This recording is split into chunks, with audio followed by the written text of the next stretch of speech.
Okay, it's 11 o'clock in the morning, and the smaller array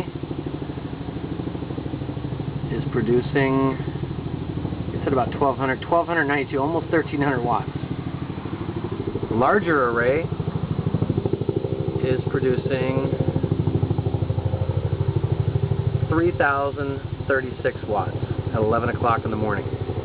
The meter, that's backwards. And you see the line come around and it's going right to left. That means they are banking power. Here's what the site plan looks like. Disconnects. We have 2 disconnects on this because we have 2 inverters.